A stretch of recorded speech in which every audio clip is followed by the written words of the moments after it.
no right to be in this country. Social Security ought to go to the people who paid into Social Security, not to people who don't have the right to be here. That's number one.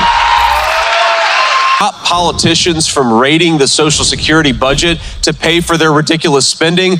We actually can very easily get Social Security on a sustainable pathway, but we've got to stop people like Kamala Harris from, one, trying to give it to illegal aliens, and two, raiding Social Security to pay for her radical ideas. We do those two things, we're going to protect Social Security. And Al, that's exactly what we want to do. We want to keep America's promises to our seniors. Donald J. Trump believes that as much as anybody in this country. He's already done it. He's going to do it again. Thank you, Al. You know, JD, while we're on the subject of lies from the Democrats, I mean, I don't know how much time y'all got tonight, but let's quickly just make it very clear for anybody watching, listening, or anybody want to tell your friends the lie of Project 2025. And why is it that the Democrats would go out of their way, knowing it is a lie, JD, knowing that Donald Trump has said this has nothing to do with him? Why would they go on and continue to tell this lie?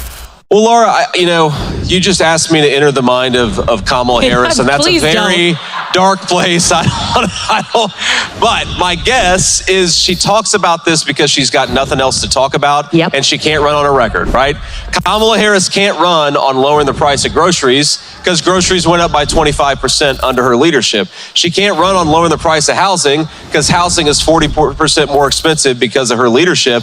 And we know she can't run on closing the border because she opened the border. So what she's going to do is lie about Donald J. Trump instead of tell the American people that she screwed up and they shouldn't send her anywhere near the Oval Office. Now, I happen to think that if Kamala really believes what she says, Laura, and she really wants to lower the price of groceries and lower the price of housing and secure the southern border, she is welcome to vote for Donald J. Trump. There's 11 days left, and we'd welcome.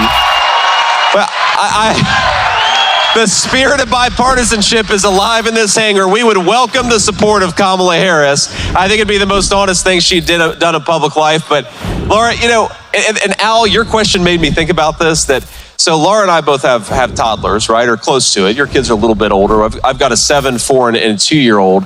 And the thing I'll tell you about toddlers is that when they lie kind of like Kamala Harris does. And here, let me give you an example, okay? So I'm a baker. You may be surprised that me and my 4-year-old... Do you know I am too? Yeah. Yeah, I went to culinary school. Oh, that's awesome. Yeah. I didn't know that. I know. Go ahead. Sorry to interrupt your story. I love that we know this about each other now. I'm a baker. So my 4-year-old boy and I were baking an Oreo cake a couple weeks ago. And you've got to break up the Oreos and put it in the cake. And I go to the bathroom and I come back and half the Oreos are gone.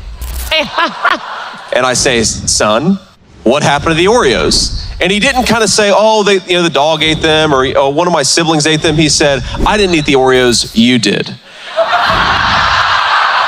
And this, Al, is Kamala Harris is trying to bankrupt Social Security, but you talk to her about it, she say, oh no, I'm not trying to do that, you did. Or Kamala Harris, you open the border, she's actually running on the idea that the reason the border is open is not because of her policies. She's been in power the last 4 years. It's because of Donald J. Trump.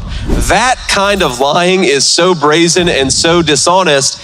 Only 4-year-olds and only Kamala Harris accuse us of doing the very thing she's already done. I love it. Or she'll just rip it off, like no tax on tips. She'll just rip it off if she needs to, right? All right, next question is Joe. Where is Joe? Hello. Hello. Hey, Senator Vance. How you doing, man? Welcome back to North Carolina. My name's Joe. I'm here with my 3 boys, Sam, Jack, and Joey. Good-looking crew? Yes. We're from Cornelius, North Carolina. I'm also a U.S. Army veteran, and thank you for your service. But more importantly is I'm a Christian, and we're a Christian family. Here.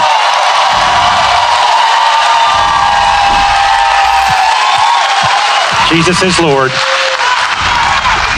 Millions of Christians are expected not to vote in this election. What is your message to Christians, leading up to 11 days to the election? Yes, sir. Well, again, Joe, thank you for your service and thanks for bringing your family to such an important event. I hope that you guys don't look like you're old enough to vote yet. Is that right?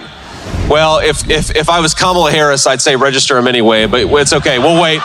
We'll wait, Joe. But I've heard this statistic, Joe, that 30 million church-going Christians aren't even registered to vote in the United States of America.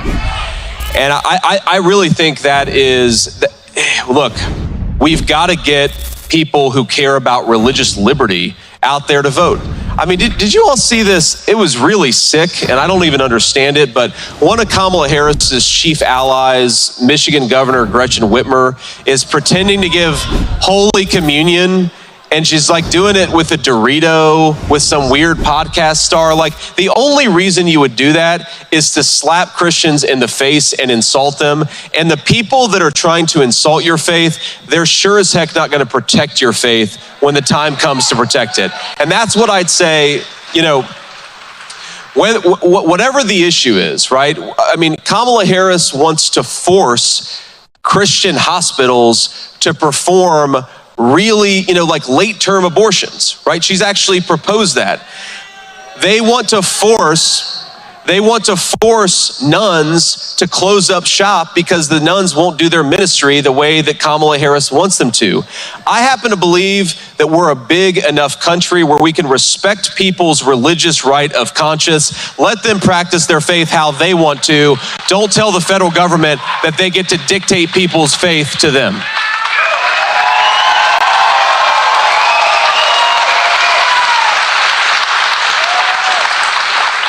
And Joe, I mean, look, I'm a person of faith. I care very deeply about it. I go to church every Sunday, though sometimes not on the campaign trail because we're out on the campaign trail.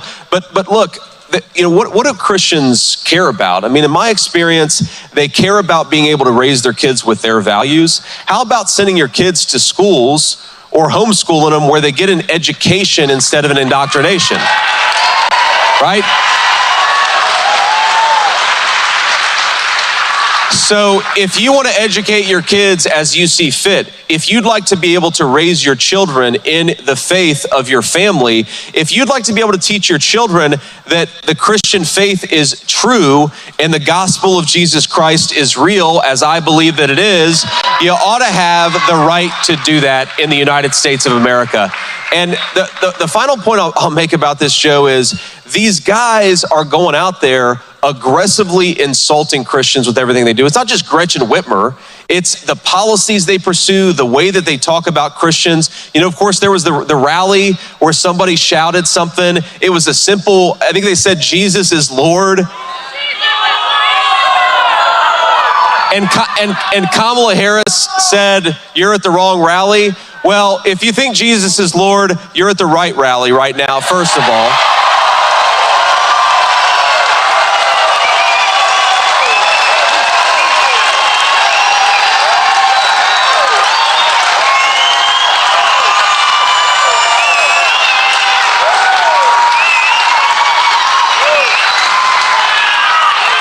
But